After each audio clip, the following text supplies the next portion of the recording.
tengah rimbunnya hutan tropis Kalimantan Barat, terdapat sebuah kerajaan kecil yang makmur. Kerajaan ini dikenal sebagai Kerajaan Palung Sakti, sebuah negeri yang dikelilingi oleh pegunungan tinggi, sungai yang mengalir deras, serta hutan lebat yang dihuni oleh berbagai makhluk hidup, dari burung enggang yang megah hingga harimau yang mengendap di kegelapan malam. Rakyatnya hidup berdampingan dengan alam, menggantungkan hidup mereka dari hasil berburu, bertani, dan meramu obat-obatan dari tumbuhan hutan.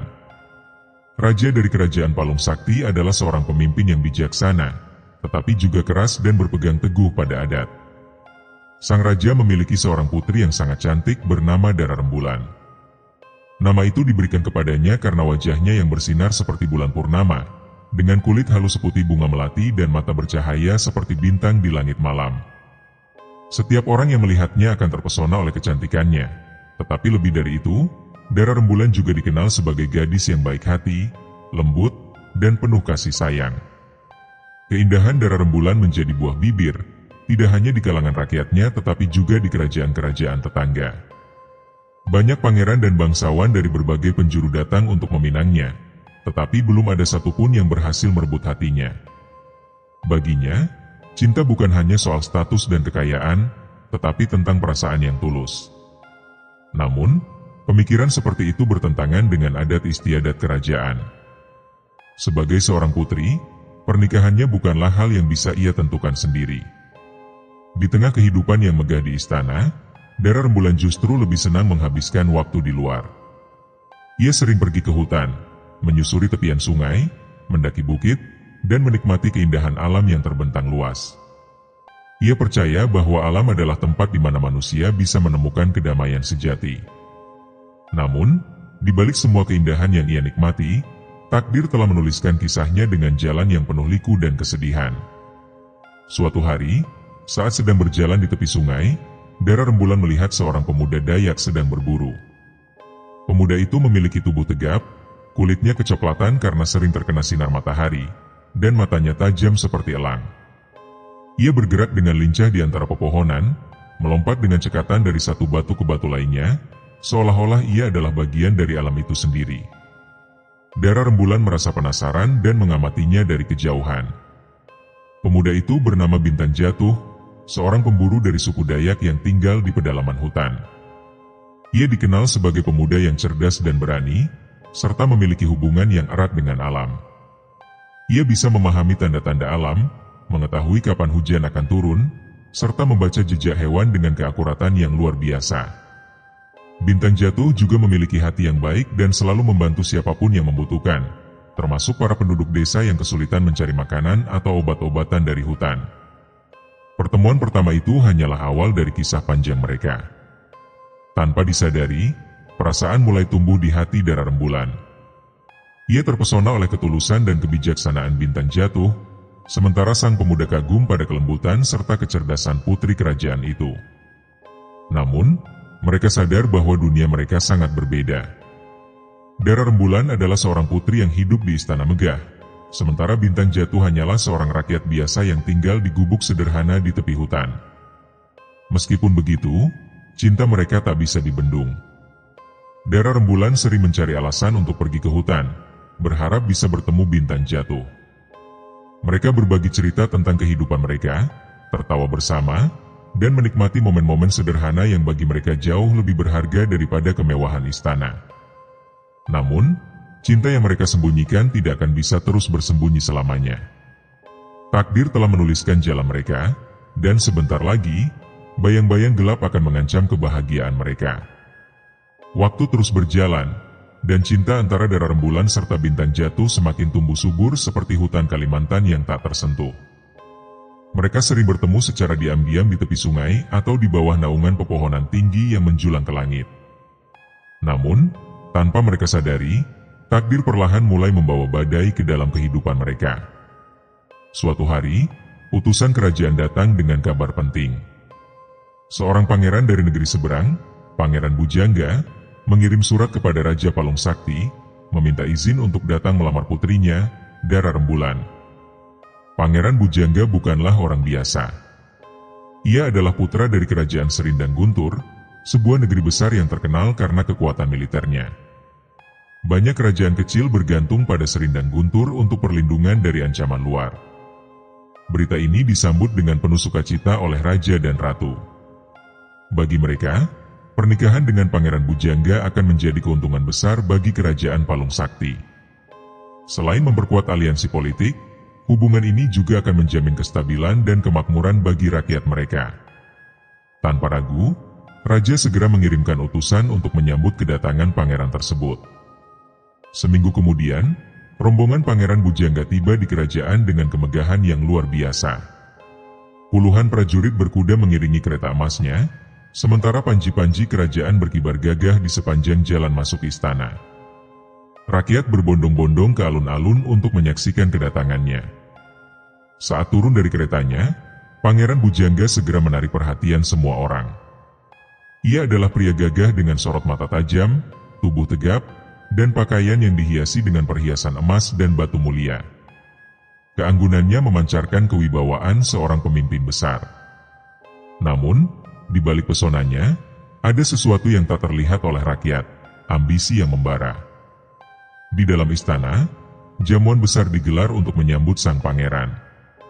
Ia duduk di samping raja, berbicara dengan suara yang tenang namun penuh keyakinan. Setelah menikmati hidangan mewah yang terdiri dari daging rusa panggang, ikan segar dari sungai, dan buah-buahan hutan, ia akhirnya mengutarakan maksud kedatangannya. "Paduka Raja yang bijaksana," ujar Pangeran Bujangga dengan penuh hormat, "saya telah mendengar tentang kecantikan dan kelembutan hati Putri Dara Rembulan. Saya datang dengan niat baik untuk melamarnya dan menjadikan dia permaisuri saya." Raja dan ratu saling berpandangan dengan senyum bahagia. Bagi mereka, ini adalah tawaran yang terlalu berharga untuk ditolak. Tanpa berpikir panjang, raja menjawab, "Pangeran Bujangga, kehormatan besar bagi kerajaan kami menerima lamaran Anda. Putri saya akan menjadi istri yang setia bagi Anda." Namun, di sudut ruangan, hati Dara Rembulan bergetar. Ia duduk dengan kepala tertunduk, menyembunyikan kegelisahannya di balik senyum tipis. Ia tahu, sebagai seorang putri, ia tak memiliki hak untuk menolak keputusan ayahnya. Tetapi bagaimana dengan cintanya kepada Bintang Jatuh? Bagaimana dengan janji yang telah mereka buat untuk selalu bersama? Malam itu, Dara Rembulan tak bisa tidur. Ia berdiri di balkon istana, menatap bulan yang menggantung di langit. Angin malam bertiup lembut, membawa suara-suara hutan yang selama ini selalu menenangkannya. Namun kali ini, hatinya tetap gelisah. "Apa yang harus aku lakukan?" batinnya. Di tempat lain, di tengah hutan yang gelap, Bintang Jatuh juga duduk termenung di tepi sungai. Ia telah mendengar kabar tentang kedatangan Pangeran Bujangga dan lamaran yang telah diterima oleh raja. Hatinya terasa hancur, seperti air yang jatuh dari tebing tinggi dan menghantam bebatuan di bawahnya. Namun, di balik kesedihannya, ia masih memiliki harapan.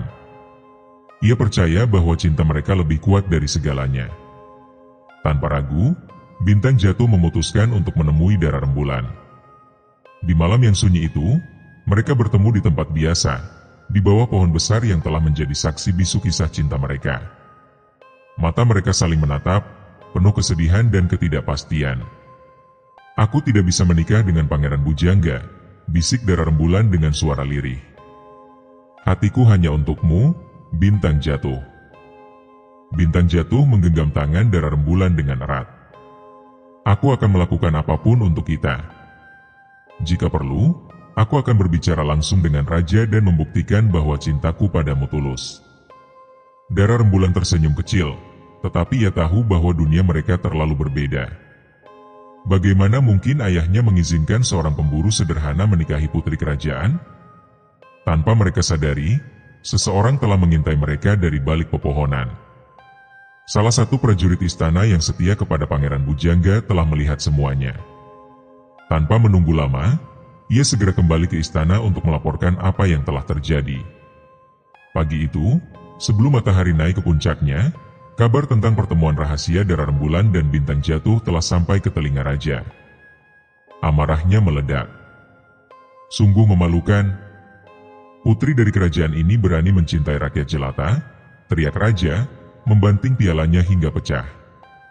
Di sisi lain, Pangeran Bujangga tersenyum tipis. Ia sudah menebak bahwa ada seseorang yang mencoba menghalangi niatnya. Namun, baginya, ini bukanlah masalah. Ia tak akan membiarkan siapapun merebut sesuatu yang sudah ia inginkan. Dalam diam, ia mulai menyusun rencana untuk menyingkirkan Bintang Jatuh dari kehidupan Dara Rembulan, untuk selamanya. Malam semakin larut, tetapi di dalam istana kerajaan Palung Sakti, cahaya obor masih menyala terang. Kabar tentang hubungan rahasia antara Dara Rembulan dan Bintang Jatuh telah menyebar seperti api yang membakar hutan kering. Para pembesar kerajaan berbisik-bisik, prajurit saling bertukar pandang, dan para dayang berusaha menyembunyikan rasa penasaran mereka. Namun, di dalam ruang pertemuan istana, raja duduk dengan wajah merah padam, amarahnya membuncah seperti gelombang badai di lautan. Di hadapannya berdiri Pangeran Bujangga, yang meskipun tampak tenang, matanya menyimpan sinar licik. Ia tak perlu banyak berbicara untuk memperkeruh suasana. Hanya dengan sedikit kata, ia telah menanamkan kecurigaan dan kemarahan di hati raja. Paduka Raja, ucapnya perlahan, jika benar Putri Dara Rembulan memiliki hubungan dengan rakyat biasa, maka ini adalah penghinaan terhadap kerajaan. Bagaimana mungkin seorang putri kerajaan mencintai lelaki tanpa nama dan kedudukan? Tidakkah itu merusak kehormatan keluarga kerajaan? Raja menggebrak meja. Suara kayu yang dipukulnya menggema di seluruh ruangan. Tidak bisa dibiarkan, teriaknya. Putriku telah mencoreng nama baik keluarga kerajaan. Ia akan menikah denganmu, Pangeran Bujangga. Itu sudah menjadi keputusan mutlak. Sementara itu, di dalam kamarnya, Dara Rembulan duduk termenung di dekat jendela. Hatinya gelisah, pikirannya dipenuhi ketakutan akan masa depan yang telah ditentukan untuknya. Ia mencintai Bintang Jatuh, tetapi ia juga tahu bahwa ayahnya tak akan pernah merestui hubungan mereka. Tiba-tiba, suara ketukan pelan terdengar dari arah pintu rahasia di kamarnya. Dengan hati-hati, ia membuka pintu kecil yang mengarah ke lorong tersembunyi. Sosok yang ia nantikan muncul dari balik kegelapan, Bintang Jatuh. Matanya memancarkan kegelisahan yang sama. Tanpa banyak kata, ia segera meraih tangan Dara Rembulan dan menatapnya dengan penuh harap. Kita harus pergi dari sini, bisiknya. Jika kita tetap di sini, kau akan dipaksa menikah dengan Pangeran Bujangga. Aku tidak akan membiarkan itu terjadi. Dara Rembulan terdiam. Di satu sisi, hatinya ingin mengikuti kata-kata kekasihnya. Ia ingin lari dari istana, dari kehidupan yang telah dirancang untuknya tanpa bertanya tentang kebahagiaannya. Namun, di sisi lain, ia tahu bahwa melarikan diri berarti mengkhianati keluarganya. Jika kita melarikan diri, ayahku akan menganggap ini sebagai pengkhianatan, katanya lirih. Ia akan membunuhmu, Bintang Jatuh. Kau tahu itu. Bintang Jatuh mengangguk. Ia tahu resikonya. Ia tahu bahwa sebagai rakyat biasa, ia tak punya kuasa melawan keputusan seorang raja. Namun, ia juga tahu bahwa hidup tanpa Dara Rembulan bukanlah pilihan. Aku lebih memilih mati daripada melihatmu menjadi milik orang lain, katanya dengan penuh tekad.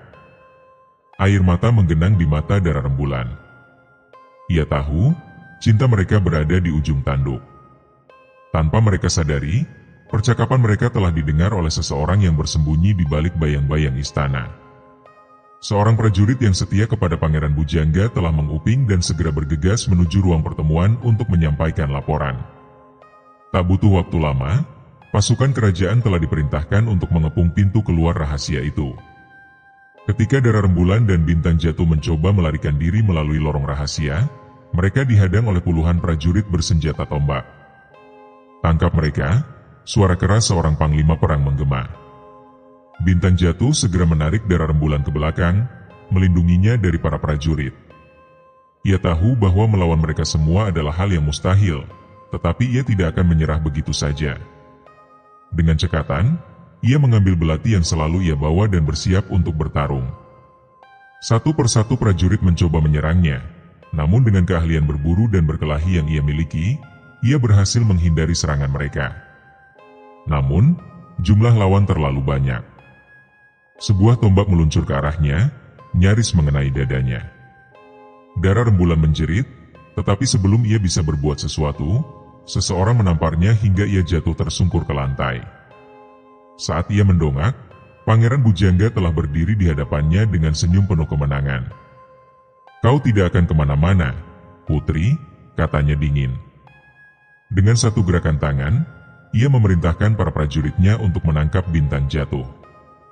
Lelaki itu berusaha melawan, tetapi jumlah prajurit terlalu banyak.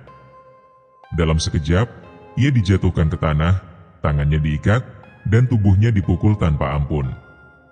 Darah rembulan berusaha berteriak, namun seorang prajurit menutup mulutnya dengan tangan kasar. Air matanya mengalir deras, melihat kekasihnya diperlakukan seperti seorang penjahat. "Bawa dia ke puncak bukit," perintah raja dengan suara yang menggema di seluruh ruangan. Para prajurit segera menyeret Bintang Jatuh keluar dari istana. Di malam yang dingin itu, di bawah sinar bulan yang redup, darah rembulan hanya bisa menangis tanpa daya. Ia tahu, inilah akhir dari segalanya. Cintanya telah dianggap sebagai dosa, dan hukuman untuk itu akan segera tiba. Di bawah sinar bulan yang samar, langkah kaki berat para prajurit menggema di sepanjang jalan berbatu menuju puncak bukit. Angin malam bertiup kencang, seolah ikut menangisi nasib yang akan menimpa Bintang Jatuh. Tangannya terikat erat di belakang punggung, wajahnya penuh luka akibat pukulan para prajurit istana. Namun, di balik kesakitannya, matanya tetap teguh, menolak menunjukkan ketakutan kepada musuhnya. Di belakang rombongan itu, darah rembulan berusaha melepaskan diri dari cengkeraman para pengawal. Air mata membasahi wajahnya, tetapi usahanya sia-sia. Tangannya ditahan erat, dan mulutnya dibekap agar tidak bisa berteriak. Di puncak bukit, Raja Palung Sakti dan Pangeran Bujangga telah menunggu. Raja berdiri dengan penuh amarah, sedangkan Pangeran Bujangga tersenyum puas melihat Bintang Jatuh yang tak berdaya. "Anak muda yang lancang," suara raja menggema. "Kau telah berani mencoreng kehormatan keluargaku. Apa yang membuatmu berpikir bahwa seorang rakyat jelata bisa mencintai putriku?" Bintang Jatuh menatapnya tanpa gentar.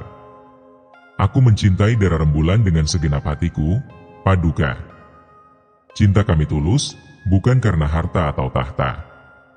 Mendengar kata-kata itu, amarah raja semakin membara. "Cinta?" Ia tertawa sinis. "Cinta tidak bisa mengubah darah yang mengalir dalam tubuhmu. Kau tetaplah rakyat biasa, dan dia adalah putri kerajaan. Aku tidak peduli seberapa tulus perasaanmu. Kau telah berani menentang takdir yang telah ditentukan." Ia melambaikan tangannya, memberi isyarat kepada prajurit untuk bersiap. Hukuman bagi seorang rakyat jelata yang berani mencintai putri raja adalah kematian. Darah rembulan menjerit histeris, tetapi suara tangisnya tenggelam dalam riuhnya angin malam. Para prajurit menyeret Bintang Jatuh ke tepi tebing yang curam. Di bawahnya, hanya ada jurang tanpa dasar yang tertutup kabut pekat. Namun, Bintang Jatuh tetap teguh. Ia tidak menunjukkan ketakutan sedikit pun. Ia tahu bahwa ini adalah akhir hidupnya, tetapi ia juga tahu bahwa cintanya akan tetap hidup di hati darah rembulan. "Jika aku mati, biarlah aku mati karena cinta," katanya lirih. "Tetapi ketahuilah, wahai raja, bahwa tidak ada dinding yang bisa menghalangi hati yang saling mencintai." Raja tidak peduli. Dengan satu aba-aba, prajurit mendorong Bintang Jatuh ke jurang. Darah rembulan menjerit, suaranya melengking menusuk malam, merobek keheningan bukit itu. Tubuh Bintang Jatuh melayang di udara, jatuh ke dalam kegelapan yang pekat. Sejenak, dunia terasa berhenti. Hanya suara angin yang berdesir di antara dedaunan. Darah rembulan terkulai lemas di tanah. Ia tak bisa menerima kenyataan bahwa orang yang paling dicintainya telah direnggut darinya dengan kejam. Tapi sesuatu yang aneh terjadi. Dari dalam jurang, tiba-tiba terdengar suara gemuruh. Langit yang tadinya cerah perlahan-lahan menjadi gelap. Angin bertiup semakin kencang, dan tanah mulai bergetar hebat. Para prajurit mulai panik. Mereka tidak mengerti apa yang sedang terjadi. Tiba-tiba, dari balik kabut tebal di dalam jurang, muncul sesosok burung raksasa berwarna biru keemasan. Burung itu memiliki sayap yang bercahaya, dan matanya bersinar tajam seperti kilatan petir. Para prajurit mundur ketakutan. Burung itu melayang di udara, menatap tajam ke arah raja dan pangeran Bujangga. Suaranya menggema di seluruh bukit. "Dosa besar telah kalian lakukan," suara burung itu bergema seperti guru. "Kalian telah memisahkan dua hati yang saling mencintai, dan kini alam akan menuntut balas." Tiba-tiba, burung itu berubah menjadi sosok bintang jatuh, tetapi kini ia bukan lagi seorang manusia biasa. Tubuhnya memancarkan cahaya biru yang menyilaukan, dan di dahinya terdapat simbol berbentuk bintang yang bersinar terang. Ia menatap raja dan pangeran Bujangga dengan penuh amarah. "Kalian telah menghukumku tanpa alasan yang adil. Kini, kalian akan menerima akibatnya." Tiba-tiba, langit mengeluarkan petir yang menyambar tanah, membuat retakan besar di bukit itu. Gunung yang berdiri kokoh mulai bergemuruh dan perlahan-lahan terbelah.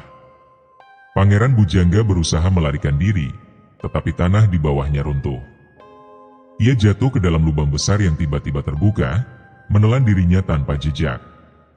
Raja pun berusaha melarikan diri, tetapi tubuhnya membatu. Dalam hitungan detik, ia berubah menjadi sebuah batu besar di atas bukit. Matanya tetap terbuka dalam ekspresi ketakutan yang abadi. Dara Rembulan hanya bisa menyaksikan semuanya dengan air mata yang terus mengalir. Bintang Jatuh berbalik menatapnya. Matanya penuh kesedihan. "Kekasihku," katanya pelan, "aku tidak bisa kembali seperti dulu. Tetapi ingatlah, aku akan selalu ada di sekelilingmu, menjaga hatimu meskipun kita terpisah dunia."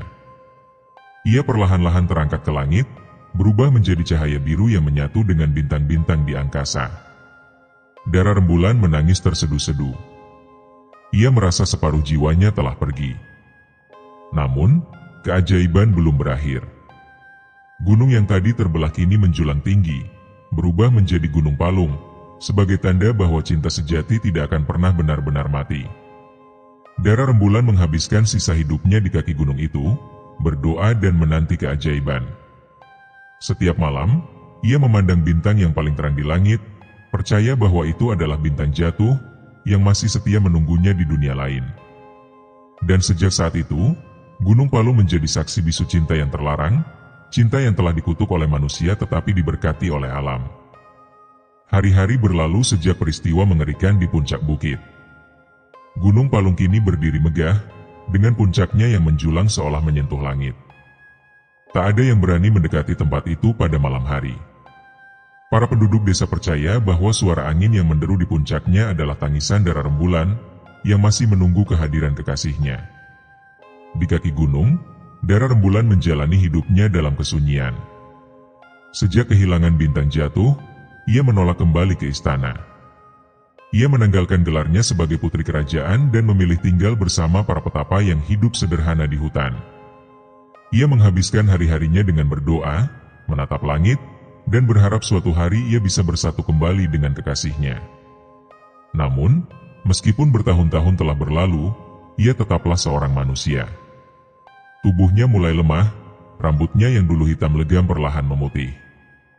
Hingga suatu malam, di bawah cahaya bulan yang redup, ia bermimpi melihat bintang jatuh datang menjemputnya. "Waktumu telah tiba, kekasihku," bisik suara lembut di telinganya. Keesokan harinya, tubuh Dara Rembulan ditemukan dalam keadaan tersenyum damai, terbaring di atas batu besar yang menghadap puncak gunung. Penduduk desa percaya bahwa arwahnya telah bersatu dengan bintang jatuh, menari di antara bintang-bintang di langit.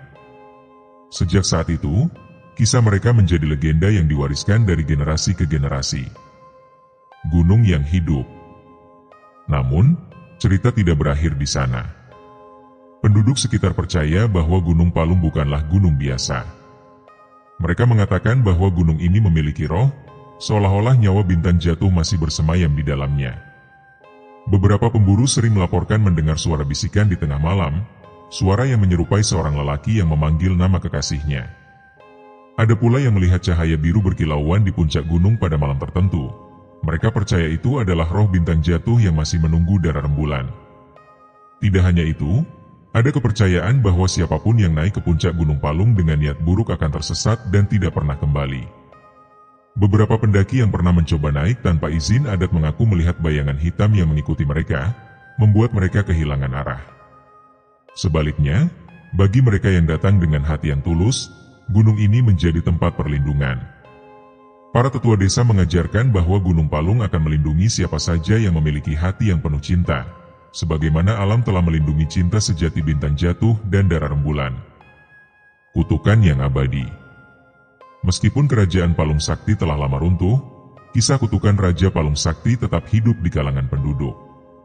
Batu besar yang ada di puncak gunung dipercaya sebagai perwujudan sang raja yang membatu akibat kesombongannya. Orang-orang percaya bahwa batu itu tidak boleh disentuh atau diganggu. Jika seseorang mencoba memindahkannya, gunung akan berguncang dan hujan deras akan turun sebagai tanda kemarahan alam. Para dukun adat memperingatkan bahwa roh sang raja masih terperangkap di dalam batu, dihukum untuk selamanya menyaksikan cinta yang berusaha ia pisahkan. Sebagai tanda penghormatan, setiap tahun masyarakat adat mengadakan upacara di kaki Gunung Palung. Mereka mempersembahkan sesajen berupa bunga dan dupa, memanjatkan doa agar roh bintang jatuh dan darah rembulan dapat terus bersatu dalam kedamaian. Dan hingga hari ini, saat malam tiba dan bintang-bintang bersinar terang di atas puncak gunung, masyarakat percaya bahwa bintang jatuh dan darah rembulan masih saling menatap, tak lagi terpisahkan oleh dunia. Bertahun-tahun setelah kisah tragis bintang jatuh dan darah rembulan, Gunung Palung tetap berdiri kokoh, menyimpan legenda yang diceritakan turun-temurun. Namun, tidak semua orang percaya dengan mitos yang beredar. Beberapa orang, terutama para penjelajah dari luar pulau, menganggap kisah itu hanya dongeng yang diciptakan oleh masyarakat setempat. Suatu hari, sekelompok pendaki yang terdiri dari 5 orang pemuda dari kota memutuskan untuk membuktikan bahwa Gunung Palung hanyalah gunung biasa, tanpa roh dan tanpa kutukan. Mereka membawa peralatan modern, termasuk kompas, GPS, dan kamera untuk mendokumentasikan perjalanan mereka. Penduduk desa sudah memperingatkan mereka, jangan naik dengan niat menantang gunung. Gunung ini hidup dan akan menghukum siapa saja yang datang dengan kesombongan. Namun, para pendaki muda itu hanya tertawa, menganggap peringatan itu tak lebih dari cerita lama untuk menakut-nakuti orang asing. Dengan semangat petualangan, mereka memulai perjalanan menuju puncak Gunung Palung. Tanda-tanda aneh di gunung. Pada hari pertama pendakian, semuanya berjalan lancar. Jalur pendakian cukup jelas, meskipun udara terasa lebih dingin daripada yang mereka perkirakan. Namun, saat malam tiba dan mereka mendirikan tenda di lereng gunung, sesuatu yang aneh mulai terjadi. Salah satu pendaki, Rizal, mengaku mendengar suara langkah kaki di luar tenda, padahal tidak ada siapapun di luar. Yang lain mengabaikannya, menganggap itu hanya suara hewan liar di hutan. Namun, pada tengah malam, seluruh anggota tim tiba-tiba terbangun oleh suara gemuruh yang menggema di langit. Mereka melihat kilatan cahaya biru melintas di puncak gunung. Salah satu dari mereka, Dani, segera mengambil kamera dan mencoba merekam, tetapi anehnya, kamera mendadak mati tanpa sebab yang jelas.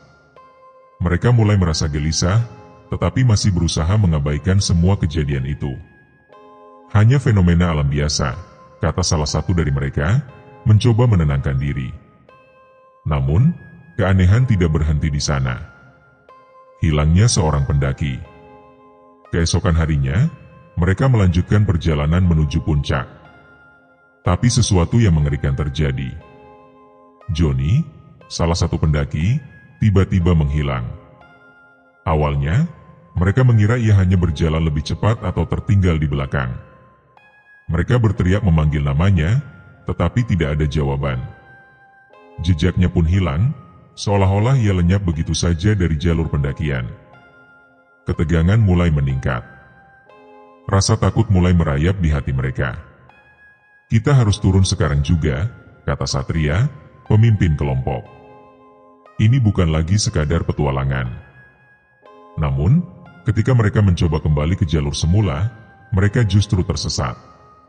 Kompas dan GPS mereka tidak berfungsi. Arah yang mereka tempuh selalu membawa mereka kembali ke tempat yang sama, seperti ada kekuatan tak kasat mata yang menghalangi mereka untuk meninggalkan gunung. Mereka mulai sadar bahwa mereka telah melakukan kesalahan besar.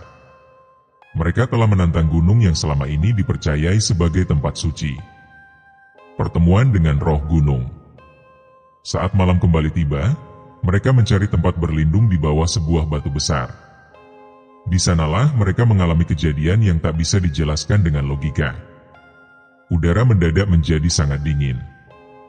Dari kejauhan, mereka melihat sosok seorang wanita berambut panjang dengan gaun putih melayang di antara pepohonan. Wajahnya tidak terlihat jelas, tetapi kehadirannya memancarkan kesedihan yang mendalam. "Darah rembulan," bisik Dani dengan suara bergetar. Sosok itu menoleh ke arah mereka, lalu menunjuk ke arah barat daya. Seakan memberi mereka petunjuk jalan keluar. Tanpa berpikir panjang, mereka mengikuti arah yang ditunjukkan. Tiba-tiba, Johnny muncul dari balik semak-semak, dalam keadaan linglung dan ketakutan. Aku tersesat." Tapi wanita itu membimbingku kembali, katanya dengan suara gemetar. Mereka semua saling berpandangan, sadar bahwa legenda Gunung Palung bukan sekadar mitos. Dengan sisa tenaga yang mereka miliki, mereka berlari mengikuti jalur yang diarahkan oleh sosok misterius itu. Anehnya, hanya dalam waktu singkat, mereka sudah sampai di kaki gunung, padahal sebelumnya mereka sudah tersesat berjam-jam. Saat mereka menoleh ke atas, sosok wanita itu masih berdiri di puncak gunung, menatap mereka dengan tatapan penuh duka sebelum perlahan menghilang bersama embusan angin malam. Pelajaran dari Gunung Palung. Setelah kembali ke desa, para pendaki bersumpah tidak akan pernah kembali ke Gunung Palung tanpa izin dan niat baik. Mereka menyadari bahwa gunung itu bukan sekadar tumpukan tanah dan batu, tetapi tempat yang memiliki sejarah, jiwa, dan energi yang tak bisa dijelaskan dengan sains. Penduduk desa yang mendengar cerita mereka hanya tersenyum, seolah telah lama mengetahui kebenaran tersebut. "Gunung ini tidak menolak manusia," kata seorang tetua desa. "Tetapi ia akan menegur siapa saja yang datang dengan kesombongan." Sejak saat itu, kisah 5 pendaki yang tersesat di Gunung Palung menjadi cerita baru yang diceritakan kepada generasi muda. Sebuah peringatan bahwa tidak semua yang ada di dunia ini bisa dijelaskan dengan logika, dan bahwa alam selalu memiliki caranya sendiri untuk menjaga keseimbangannya. Dan di malam-malam tertentu, ketika langit cerah dan bintang-bintang bersinar terang, beberapa orang masih bisa melihat cahaya biru berpendar di puncak Gunung Palung, sebuah pertanda bahwa bintang jatuh dan darah rembulan masih menjaga gunung itu selamanya. Gunung Palung berdiri megah, menyimpan ribuan rahasia yang tak terungkap. Sejak peristiwa 5 pendaki yang tersesat, penduduk desa semakin yakin bahwa gunung itu memiliki penjaga yang tak terlihat. Namun, ada satu kisah yang jarang diceritakan kepada orang luar, tentang sosok penjaga yang konon masih berkeliaran di puncak gunung, terperangkap dalam kutukan abadi. Kisah ini bermula ratusan tahun lalu, di masa ketika kerajaan Palung Sakti masih berdiri. Sumpah seorang prajurit. Di bawah pemerintahan Raja Palung Sakti, kerajaan ini memiliki seorang panglima perang yang paling setia dan disegani, bernama Jaga Samudra. Ia adalah prajurit yang gagah berani, dihormati oleh rakyat dan ditakuti oleh musuh-musuh kerajaan. Namun, kesetiaannya diuji ketika sang raja memerintahkan sesuatu yang bertentangan dengan nuraninya. Kala itu, sang raja yang tamak menginginkan kekuasaan lebih besar. Ia ingin memperluas wilayahnya dan menaklukkan desa-desa kecil di sekitar gunung. Namun, desa-desa itu telah lama hidup damai, tak pernah mengancam kerajaan. Jaga Samudra menolak perintah itu. "Ampun, Paduka. Saya bersumpah untuk melindungi rakyat, bukan menindas mereka," ucapnya. Namun, Raja Palung Sakti yang angkuh tidak menerima penolakan. Ia menganggap Jaga Samudra sebagai pengkhianat. Dengan kemarahan yang membara, sang raja mengutuknya dengan mantra kuno. "Jika kau lebih memilih gunung ini daripada rajamu, maka aku mengikat jiwamu di sana. Kau akan menjadi penjaga abadi, terkurung di antara dunia manusia dan dunia arwah." Dengan mantra hitam yang diucapkan, tubuh Jaga Samudra membatu, dan arwahnya menjadi bagian dari Gunung Palung. Sejak saat itu, ia menjadi penjaga tak kasat mata, melindungi gunung dari orang-orang yang berniat jahat. Tanda kehadirannya. Sejak kutukan itu terjadi, penduduk desa sering mengalami kejadian aneh di sekitar gunung. Para pemburu yang masuk tanpa izin sering merasakan ada mata yang mengawasi mereka. Beberapa orang bahkan mengaku mendengar langkah kaki berat yang mengikuti mereka, tetapi saat mereka menoleh, tidak ada siapapun di sana. Di malam-malam tertentu, terdengar suara seperti pedang yang beradu di kejauhan, seolah ada perang yang terjadi di dunia tak kasat mata. Penduduk percaya bahwa itu adalah suara jaga samudra yang masih menjalankan tugasnya sebagai prajurit, menjaga gunung dari ancaman. Suatu hari, seorang dukun tua dari desa mencoba melakukan ritual untuk berbicara dengan arwahnya. Dengan membakar dupa dan membaca mantra kuno, ia berusaha memanggil jaga samudra.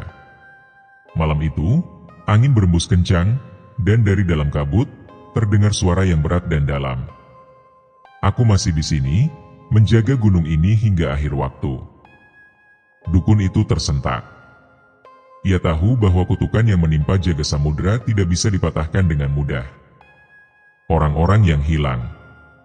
Meskipun jaga samudra adalah sosok penjaga, ada beberapa orang yang tidak pernah kembali setelah memasuki gunung. Mereka yang datang dengan niat buruk, entah untuk menjarah atau merusak hutan, diyakini ditangkap oleh arwahnya. Beberapa tahun lalu, sekelompok perampok datang ke desa dan mencuri hasil panen warga. Dalam pelariannya, mereka masuk ke hutan di sekitar Gunung Palung untuk bersembunyi. Namun, tak satu pun dari mereka pernah kembali. Orang-orang yang mencoba mencari mereka hanya menemukan barang-barang mereka berserakan di dekat sebuah batu besar di puncak gunung. Batu itu diyakini sebagai tempat di mana arwah jaga samudra menjaga perbatasan dunia manusia dan dunia arwah. Sejak saat itu, tak ada yang berani mendaki gunung tanpa izin dari tetua desa. Upacara penghormatan. Untuk menenangkan arwah jaga samudra, setiap tahun masyarakat desa mengadakan upacara penghormatan. Mereka mempersembahkan sesajen berupa makanan dan dupa di kaki gunung. Para tetua desa akan memanjatkan doa, memohon agar gunung tetap tenang dan tidak menimbulkan malapetaka bagi mereka yang tinggal di sekitarnya. Mereka percaya bahwa selama mereka tetap menghormati gunung, jaga samudra akan terus melindungi desa dari bahaya.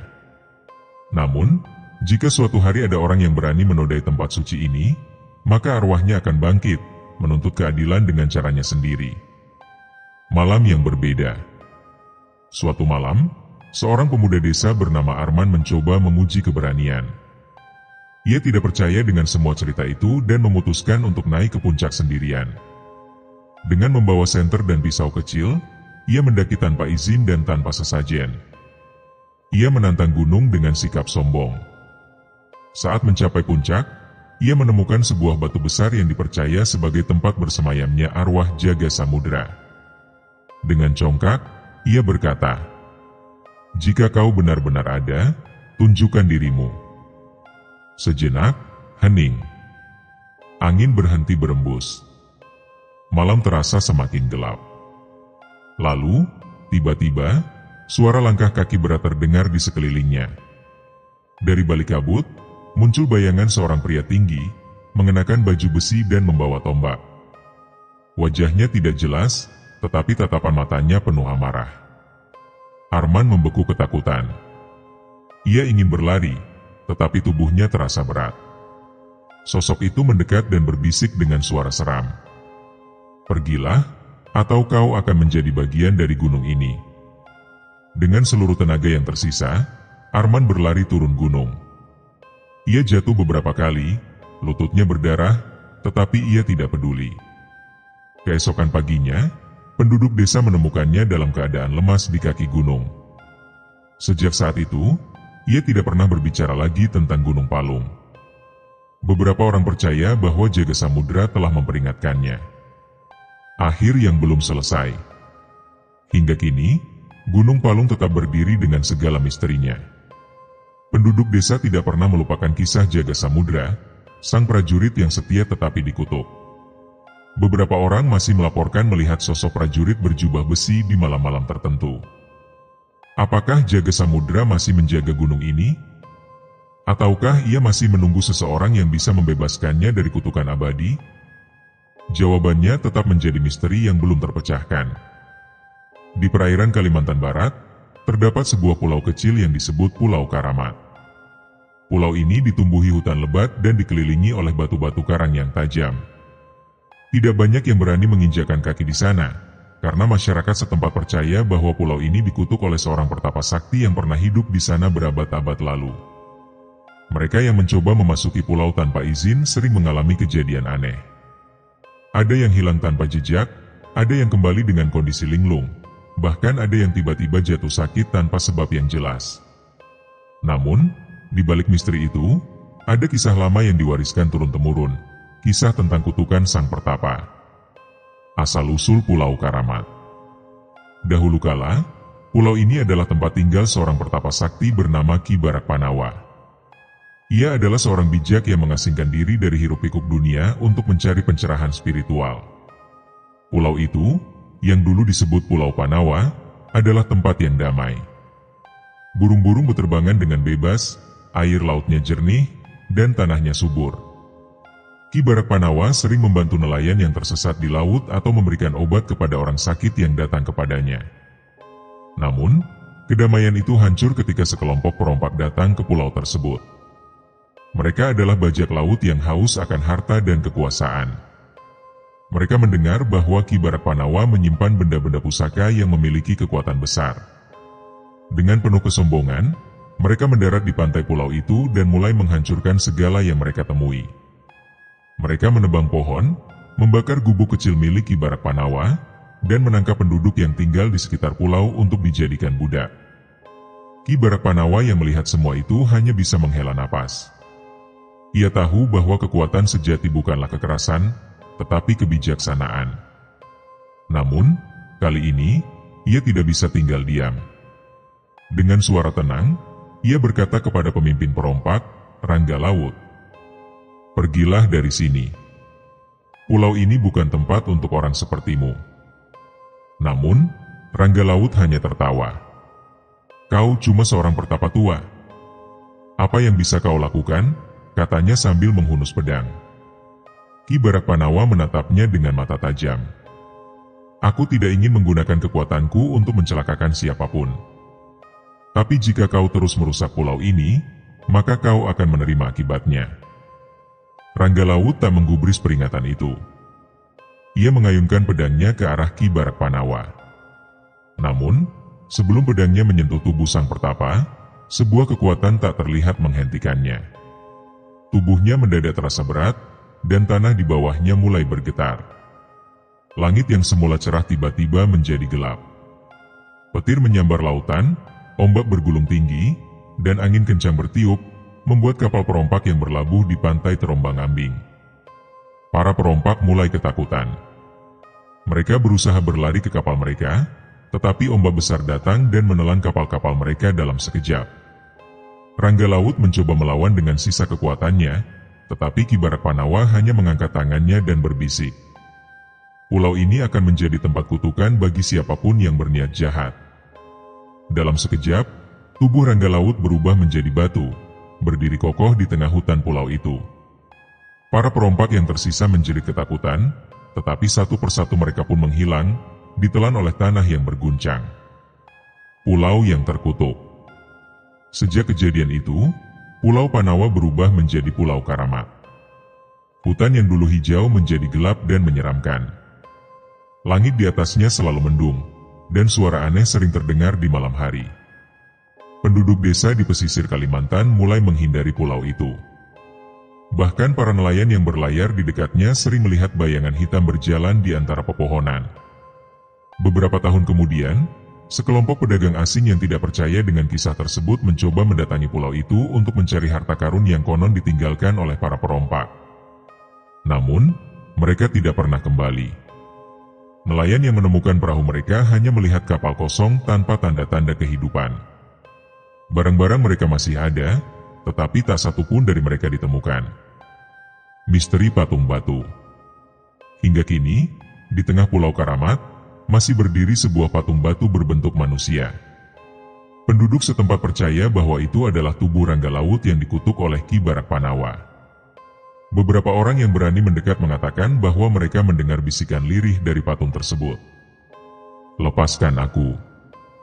Namun, siapapun yang mencoba menyentuh patung itu selalu mengalami mimpi buruk selama berhari-hari. Dalam mimpi itu, mereka melihat lautan yang mengamuk, kapal yang karam, dan bayangan seorang pria yang menjerit tanpa suara. Tidak ada yang tahu apakah kutukan ini bisa dipatahkan. Pesan dari Pulau Karamat. Masyarakat setempat percaya bahwa Pulau Karamat adalah pelajaran bagi siapa saja yang datang dengan niat buruk.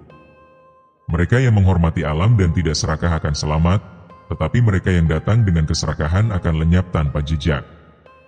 Hingga kini, di malam-malam tertentu, beberapa orang masih melihat cahaya aneh berkedip di tengah pulau, seolah ada sesuatu yang masih terjaga di sana. Mungkin Ki Barak Panawa masih berada di sana, menjaga pulau dari orang-orang yang berniat jahat. Atau mungkin, arwah Rangga Laut masih mencari cara untuk terbebas dari kutukan yang mengikatnya selamanya. Di jantung Kalimantan Barat, berdiri sebuah gunung batu raksasa yang dikenal sebagai Gunung Kelam. Gunung ini memiliki bentuk yang unik, besar, hitam, dan menjulang tinggi di tengah dataran luas. Banyak legenda beredar tentang asal-usulnya, tetapi ada satu kisah yang paling terkenal, kisah tentang cinta yang dikhianati. Si raksasa dan gadis cantik. Dahulu kala, di sebuah desa kecil di tepian Sungai Kapuas, hiduplah seorang gadis cantik bernama Putri Mayang Sari. Ia adalah putri kepala suku yang terkenal dengan kecantikannya. Banyak pemuda yang ingin meminangnya, tetapi hatinya sudah tertambat pada seorang pemuda bernama Bujang Beji. Bujang Beji bukanlah pemuda biasa. Ia dikenal sebagai pemburu ulung dan memiliki kekuatan yang luar biasa. Namun, ada satu masalah besar, ia berasal dari keluarga biasa. Sementara Putri Mayang Sari adalah keturunan bangsawan. Meski begitu, mereka tetap saling mencintai dan berjanji akan bersama selamanya. Namun, cinta mereka menarik perhatian raksasa Keling, seorang makhluk besar yang tinggal di hutan belantara Kalimantan. Raksasa Keling jatuh cinta pada Putri Mayang Sari dan ingin menjadikannya istrinya. Suatu hari, ia datang ke desa dan menemui kepala suku. "Serahkan putrimu kepadaku, dan aku akan memberikan harta berlimpah bagi desamu," katanya dengan suara menggelegar. Kepala suku menolak. Ia tahu bahwa putrinya sudah memiliki cinta sejati. Namun, raksasa Keling tidak mau menyerah. Ia mulai menyusun rencana untuk merebut Putri Mayang Sari dengan cara licik. Pengkhianatan yang menyakitkan. Suatu malam, raksasa Keling menyamar menjadi seorang lelaki tua bijak dan menemui Bujang Beji.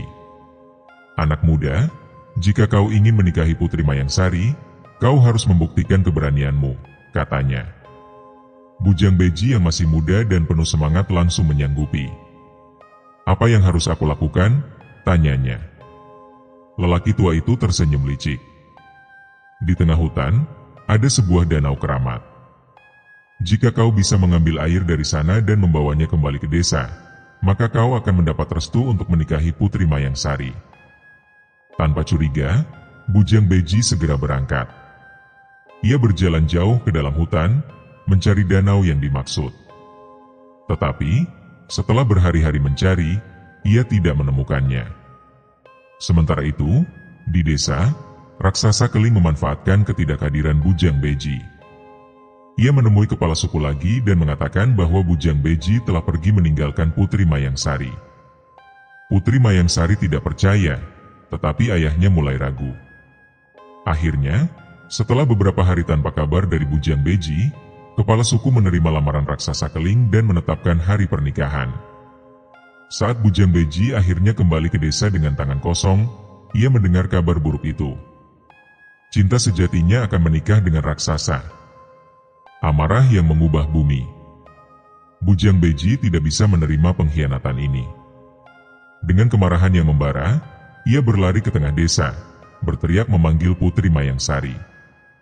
"Mengapa kau mengkhianatiku? Aku pergi demi cinta kita." Namun, Putri Mayang Sari hanya bisa menangis. "Aku tidak punya pilihan. Ayahku memaksa," katanya. Raksasa Keling yang melihat Bujang Beji marah langsung menertawakannya. "Kau hanya manusia lemah. Kau tak bisa melawanku," katanya dengan sombong. Tapi Bujang Beji sudah dipenuhi kemarahan. Dengan kekuatan yang luar biasa, ia mengangkat sebuah batu raksasa yang ada di pinggir sungai. "Kalau aku tidak bisa memiliki Putri Mayang Sari, maka aku akan menghancurkan desa ini." Ia mengangkat batu itu tinggi-tinggi, bersiap untuk melemparkannya ke desa. Namun, sebelum batu itu terlempar, para dewa turun tangan. Mereka tidak ingin desa yang tak bersalah menjadi korban kemarahan seorang manusia. Dalam sekejap, petir menyambar langit. Hujan deras turun, dan tanah bergetar hebat. Batu yang diangkat oleh Bujang Beji tiba-tiba membesar dan semakin berat. Tangannya tidak bisa menahannya lebih lama. Brak! Batu itu jatuh ke tanah dengan suara menggelegar. Seluruh desa berguncang, dan raksasa keling melarikan diri ke dalam hutan. Bujang Beji menatap batu itu dengan mata penuh air mata. Biarlah batu ini menjadi saksi atas pengkhianatan yang terjadi hari ini, katanya sebelum menghilang ke dalam kegelapan. Legenda Gunung Kelam. Sejak hari itu, batu besar yang jatuh tadi tetap berada di tempatnya. Ia terus membesar dan menjadi gunung kelam yang kita kenal sekarang.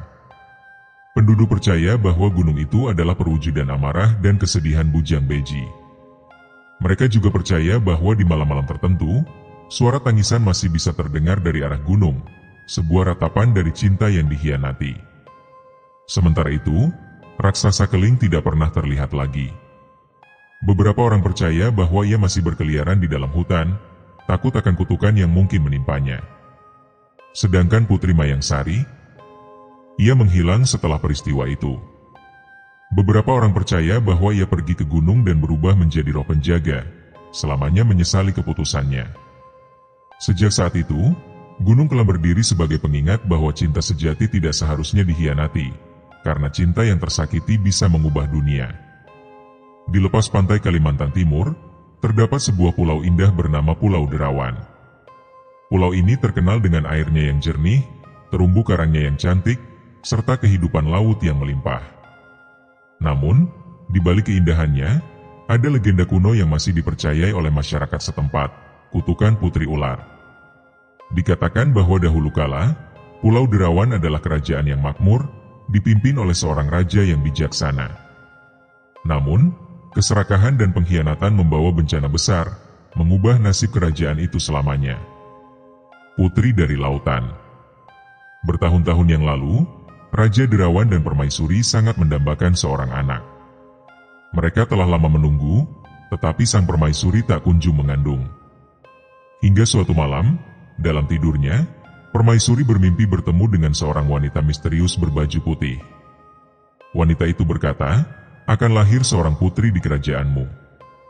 Tapi ingat, jangan pernah melanggar janji yang telah ditetapkan oleh alam. Ketika terbangun, Permaisuri merasakan sesuatu yang aneh dalam tubuhnya.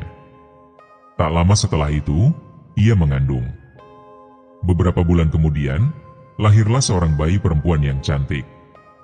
Namun, yang mengejutkan, bayi itu memiliki sisik halus di punggungnya.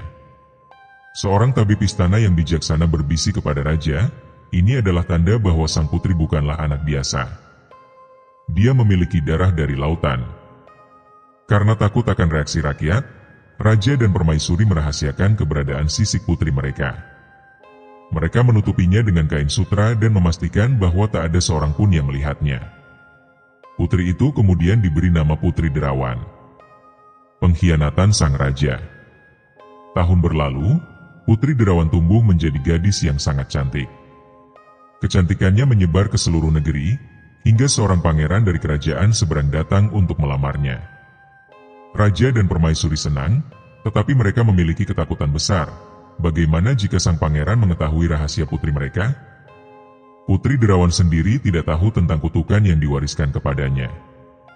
Ia hanya tahu bahwa sejak kecil, ia dilarang menyentuh air laut terlalu lama. Namun, pada malam pertunangannya, Putri Derawan berjalan di tepi pantai, merasa terpanggil oleh suara ombak yang lembut. Saat ia menyentuhkan kakinya ke air, tiba-tiba sisik di punggungnya mulai bercahaya dan tubuhnya terasa ringan. Dalam sekejap, kakinya berubah menjadi ekor ular laut yang berkilauan. Putri Derawan menjerit, tetapi tubuhnya telah berubah sepenuhnya menjadi makhluk laut yang indah, setengah manusia, setengah ular. Ia baru menyadari bahwa dirinya bukan manusia biasa. Ia adalah keturunan dari naga laut, penguasa lautan yang telah memberi hadiah kepada kerajaan Derawan bertahun-tahun lalu. Ketika raja melihat apa yang terjadi, ia dipenuhi ketakutan. Jika rakyat tahu, mereka akan menganggap kerajaan ini dikutuk, katanya. Dalam keputusasaan, raja mengeluarkan perintah kejam, buang putriku ke laut. Jangan biarkan dia kembali ke kerajaan ini. Pengawal kerajaan, meskipun berat hati, membawa putri derawan ke tengah laut dan meninggalkannya di sana. Saat tubuhnya tenggelam dalam ombak, ia bersumpah, aku dikutuk oleh darahku sendiri. Tapi ayahku telah mengkhianati darahnya.